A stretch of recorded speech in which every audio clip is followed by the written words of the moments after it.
प्रिय दर्शकों नमस्कार। दोस्तों, आज हम विज्ञान से संबंधित एक विषय उठा रहे हैं।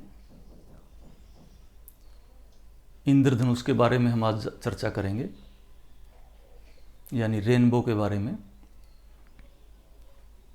इंद्रधनुष में जो 7 रंग हमें दिखाई देते हैं, जो विबग्योर के नाम से जाने जाते हैं, उनका उद्गम क्या है, उनका स्रोत क्या है। हमें इतना ही पढ़ाया जाता है कि बरसात के बाद धूलकण जम जाते हैं। ब्रह्मांड में धूलकण जब नहीं दिखाई देते, बूंदों से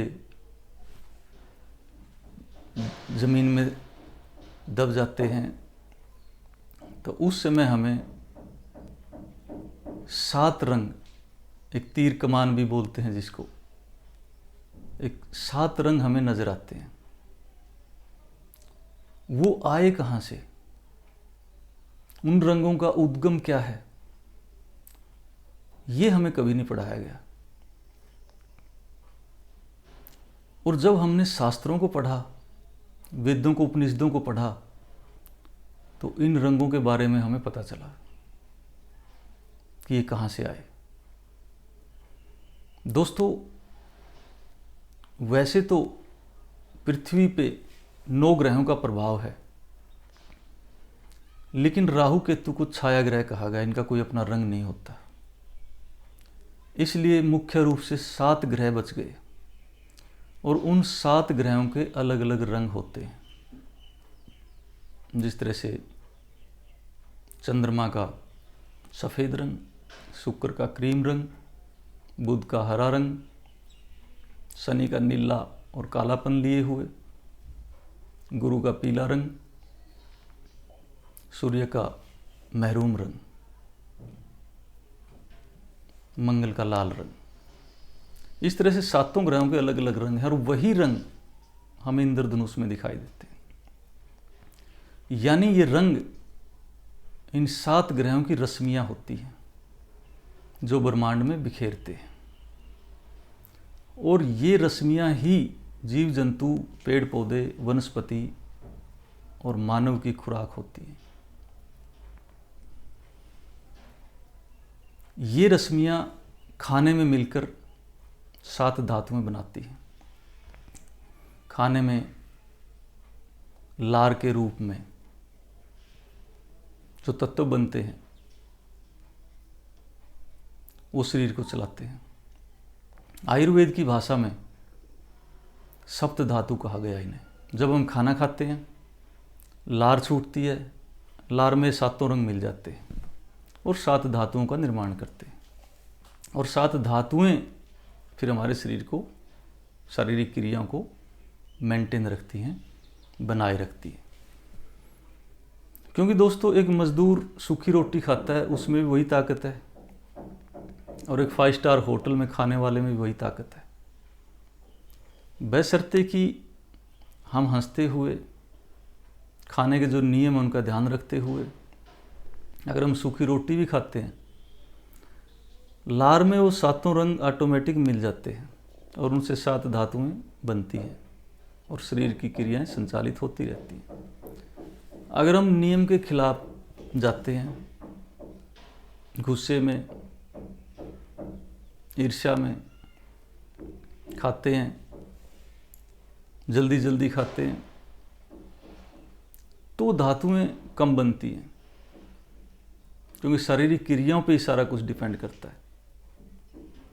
यानी कि ग्रहों की रश्मियां जो बिखेरते हैं ग्रह, वो ब्रह्मांड में 24 आवर्स होती हैं, लेकिन बरसात के बाद हम इनको देख ले सकते हैं, क्योंकि धूल कणों में हमें दिखाई नहीं देती। तो ये दोस्तों इंद्रधनुष का असली रहस्य है। शायद हमने ये नहीं पढ़ाया गया कभी भी, और मुझे तो आज भी याद है कि पढ़ते वक्त क्वेश्चन भी किया था, ये आए कहाँ से। तो उस समय यही कहा गया था कि वो छोड़ो आप जो पढ़ाया जाता है वही पढ़ो। तो दोस्तों, ये इंद्रधनुष का असली रहस्य है। ग्रहों की रश्मियों से इंद्रधनुष, और उन्हीं रश्मियों से धातुएं बनती हैं, और उन्हीं धातुओं से शारीरिक क्रियाएं चलती हैं, और इन रंगों के आधार पर ही जन्म कुंडली में हम ग्रहों का अध्ययन करते हैं। जो ग्रह डिग्री में कमज़ोर होगा या उसकी पावर कमज़ोर होगी तो उस रंग की मात्रा हमारा शरीर ब्रह्मांड से कम ले पाएगा। जो ग्रह संतुलित होगा वो रंग हमें संतुलित मात्रा में मिलता रहेगा। यानी कि जन्म कुंडली में धातुओं का भी अनुमान हम लगा सकते हैं। जन्म कुंडली में ग्रहों की पोजीशन देखकर कौन सी धातु की कमी है और कौन सी धातु के कारण क्या रोग उत्पन्न हो जाते हैं, ये हम पहले से अंदाज़ा लगा सकते हैं। घूम फिर के पूरा का पूरा विज्ञान, पूरे के पूरे ग्रहों की स्टडी एक ही जगह आकर टिक जाती है। चाहे उसको एलोपैथिक सिद्धांत से लें, आयुर्वेदिक सिद्धांत से लें, एक्यूपेंक्चर के सिद्धांत से लें, होम्योपैथिक के सिद्धांत से लें, यूनानी के सिद्धांत से लें, सिद्धांत एक ही है, निष्कर्ष एक ही है कि हमारा जीवन रश्मियों पर टिका हुआ है और रश्मियां हमें ग्रहों से मिलती हैं। और ग्रहों के बारे में, उनके गुण अवगुण, उनका कमज़ोर होना या मजबूत होना हम जन्म कुंडली से जान सकते हैं। और जन्म कुंडली हमारे पूर्व जन्मों के आधार पर हमारे जीवन का एक ब्लूप्रिंट होती है। तो निश्चित रूप से हम जीवन की सारी समस्याओं का अंत करने के लिए जन्म कुंडली का ध्यान करवाएं, उसके उपाय करें, उनके अनुसार, बताए अनुसार पाठ जाप यज्ञ हवन करें। फिर धातुओं की खाद्य पदार्थों से संबंध होता है, ग्रहों का खाद्य पदार्थों से संबंध होता है। उनसे संबंधित खाद्य पदार्थों का प्रयोग करें। जो रश्मियां हमें कम मिल रही हैं उस ग्रह से संबंधित खाद्य पदार्थों का ज़्यादा सेवन करें। कौन कौन से फल, कौन कौन सी दालें, कौन कौन से अन्न हमें खाने चाहिए, वो भी हम जन्म कुंडली से जान सकते हैं। जन्म कुंडली में ग्रहों की अवस्था देखकर हम हमारे जीवन के बारे में, मान सम्मान, यश, धन, धातु में बीमारियों के बारे में सब कुछ जान सकते हैं, बशर्ते कि उसका सिलेबस हमें पढ़ा हुआ होना चाहिए। इसलिए हमारे ऋषियों ने जन्म कुंडली का एक ऐसा विज्ञान हमें दिया है जिसमें सब कुछ दिया, एक साधे सब सधे, जिसमें एक के जानने से सारे इलाज हो जाते हैं। कई बार हम भटकते रहते हैं, डॉक्टर इलाज नहीं कर पाते। इतनी बड़ी मेडिकल साइंस है, इतनी ऊंचाइयों पर जा चुकी है, लेकिन आज भी बहुत सारे ऐसे रोग हैं जो उनकी पकड़ में नहीं आए, उनका इलाज नहीं कर पा रहे। लेकिन हमारे शास्त्रों में उनका वर्णन है। मेडिकल एस्ट्रोलॉजी में हम उनके द्वारा पहुंच सकते हैं उस रोग तक, उसका इलाज कर सकते हैं। और निश्चित रूप से ऐसा आप देख सकते हैं कि डॉक्टरों ने कह दिया असाध्य रोग है, लेकिन उसका इलाज हो गया। यज्ञ से, हवन से, पाठ से, दान से उसका इलाज हो गया। और ये संभव भी है क्योंकि इतना सारा विज्ञान बिखरा हुआ है, हमारे शास्त्रों में इतनी जानकारियां बिखरी हुई हैं कि हम उसको कलेक्ट नहीं कर पा रहे, हम उसको इकट्ठा नहीं कर पा रहे। नहीं तो हमारे ऋषियों ने दिव्य दृष्टि के द्वारा, तपस्या के द्वारा, साधना के द्वारा, योग के द्वारा सब कुछ खोज दिया, लेकिन हम उसको पढ़ नहीं पा रहे, हम उसका प्रयोग नहीं कर पा रहे। किसी को ज्योतिष की नॉलेज हो जाती है, किसी को योग की नॉलेज हो जाती है, कोई उपनिषद पढ़ लेता है, कोई वेद पढ़ लेता है, और वो इतना लंबा चौड़ा सिलेबस है कि वहीं अटक के रह जाते हैं, वो उसी की बात करने लग जाता है। जिस तरह महर्षि पतंजलि ने योग के बारे में लिखा, और योग को जिसने पढ़ा, पब्लिक पे उसने लागू किया और पब्लिक को बहुत ज़्यादा फायदे हुए। कभी सोचा भी नहीं था कि योग से इतने रोग कटेंगे, योग से स्वास्थ्य इतना निखरेगा, सुधरेगा, लेकिन उसका प्रभाव पड़ा। इसी तरह से अगर हम इस विज्ञान को, ज्योतिष शास्त्र को, वेदों को, उपनिषदों को अगर और ज़्यादा गहराई से पढ़ेंगे और लोगों पे प्रयोग करेंगे या लोग इससे जुड़ेंगे, निश्चित रूप से सारे के सारे फायदे उनको मिलेंगे।